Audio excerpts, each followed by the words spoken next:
Leksiyalarımızı davamlaştırımız hürmetlik vatandaş. Bugünkü islaha 2020 yılın 2. ayının 25. günü. Yukarı leksiyana devam. Demek bu şartname yanıla Türkiye Büyük Millet Meclisi de ökçü partiyalarının karşı duruşu koşurdu. Ula bu bir parça Cungo Türkiye oturusu tüzülgen ötküzüp bir şartnamesi. Türkiye Büyük Millet Meclisi'ni makullanğan aman Türkiye'ye siyasi misafir bulup kelgen Uygurlar kanunsuz salayet bilen Türkiye'de devamlı turalmaydı. Türkiye izcel pan-Türkizmlik ideyalarının bazısı bulup geldi. 1980 yıllarda Cungo'da siyasi keyfiyat boşagan yıllar idi. Esledildi besilip kalgan milli ziddiyetle ve dini itikat meseleleri karanla bugün cüretlik aldı milli ziddiyetle de itiraf kıptı karan. Hey dostum hey karan. Cungo'da siyasi keyfiyat yumuşaşkı başlayan yıllar idi. Esledildi besilip kalgan milli ziddiyetle ve dini itikat meseleleri yani en mühimi pan-Türkizm, pan-İslamizm. Kaytıdan baş götürdü.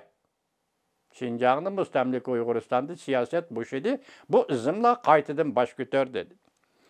Ve taşkırı bilen münasebetleşiş arkalık O'rta Şark İslam radikalistleri bilen birlikte rivajlandı.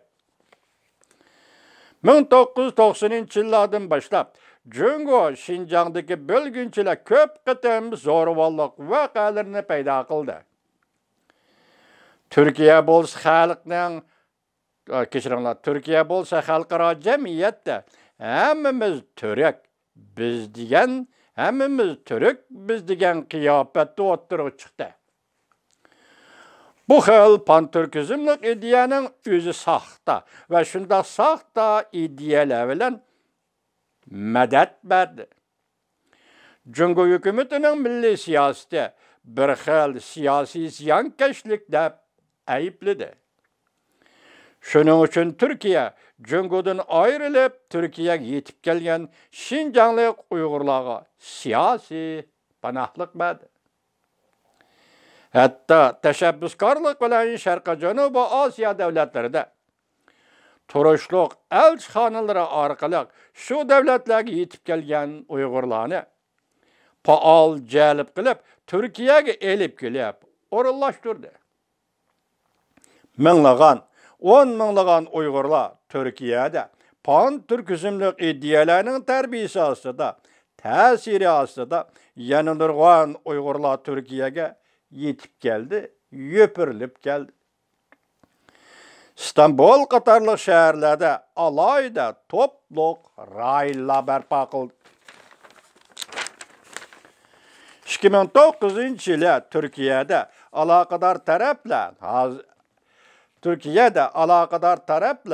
hazır Türkiye'de yaşavatkan Uygurlarının sanını 50.000 nefer kişi dep ma'lum kılgan idi.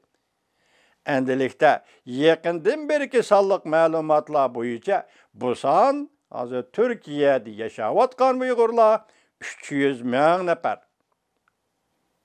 Yani 300.000 Uygur Türkiye'de yaşaydı dep ma'lum kıl.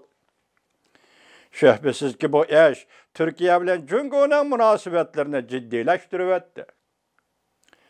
Bulup bu Türkiye hükümeti bu sergerdan Uygurlarını kollap, bu Uygurlar buzgunçılık kılıp, Şinjan'da mukamlığa karşı zorvallık hareketler bilen şugullanğanda Beycan gazeplengenligine izchal bildirip geldi.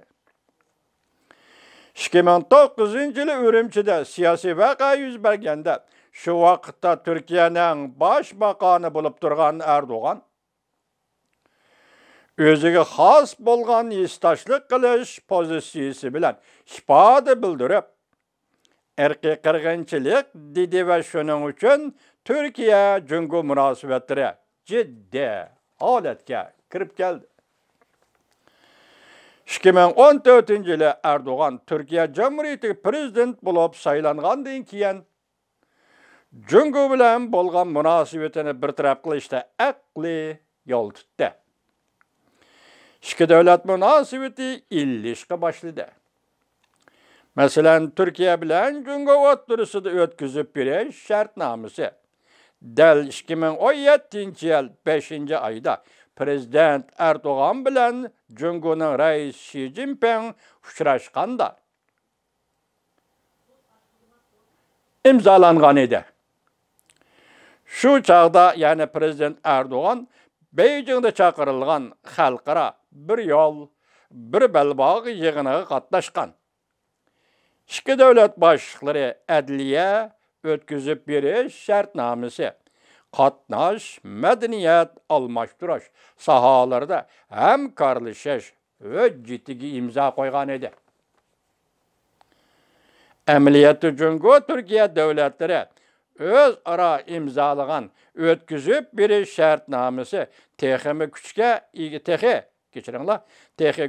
ega bo'lmag'achqa Jungo hukumati Jungo Türkiye iki davlat 1992-yili imzolagan Jungo Türkiye el-aro ishlar va savdo ishlari, jinoiy adliya ishlari hamkorligi kelishimiga asoslanib keldi.